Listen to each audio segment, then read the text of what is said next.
My name is Reece Monaco, and I'm the morning show host at KFBC Radio in Cheyenne and the voice of Wyoming Cowboy football and basketball.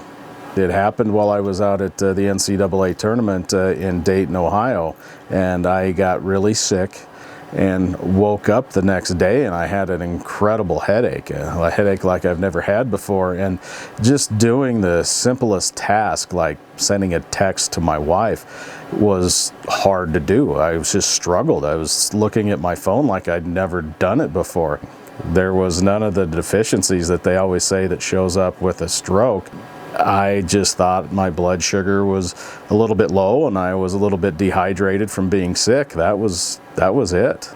I did the basketball game as much as I possibly could before I was taken off the air because I was just a little bit slow and I couldn't do the play-by-play like I normally do. We went back to the hotel, spent the night, the headache remained, got up the next day, the flight was delayed about 12 hours, and flew back into Cheyenne about midnight. Still had the massive headache. The next day it continued, and that's when we decided we better go get this looked at or get it checked out. So that's when we ended up at the Cheyenne Regional Emergency Room, and that's when, we found out what had happened after they went through a couple tests, a CAT scan or MRI, things like that. That's when we found out that I'd had the stroke, that I was completely unaware that there was even anything wrong. I still thought I was just dehydrated and having a blood sugar issue with the massive headache. But when we found out that it was a stroke, that was I'd like to say it was enlightening, but it was an incredible shock is what it was. What I remember is I was laying there with my hands, my arms kind of over my head just a little bit, just trying to sleep a little bit. And then I kind of said, I go, Steph, did they just say I had a stroke? And she goes, yeah. And then I went, because again, there was none of the signs that you normally see from somebody having a stroke. I didn't have any of those. It was an absolute shock.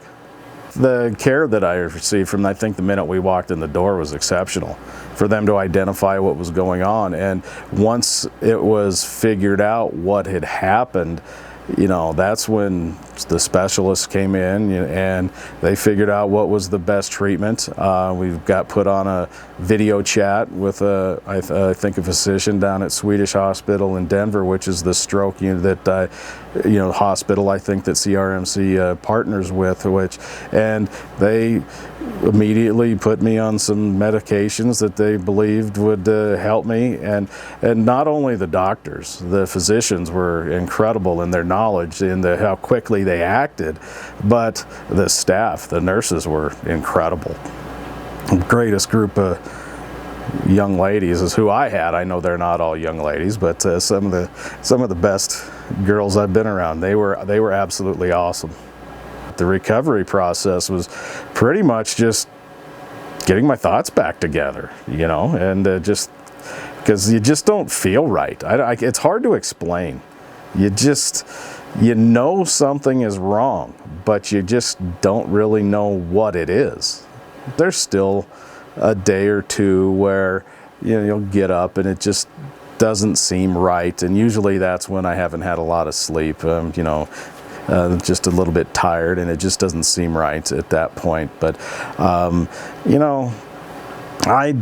not sure when I would be confident to say I'm 100%. That's the hardest thing, is because you can't see it.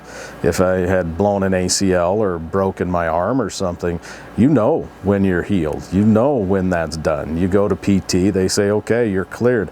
That's the hardest thing about this. And for other people, they see that you have a cast on, that you have injured yourself. And what this right now is, there's no visual.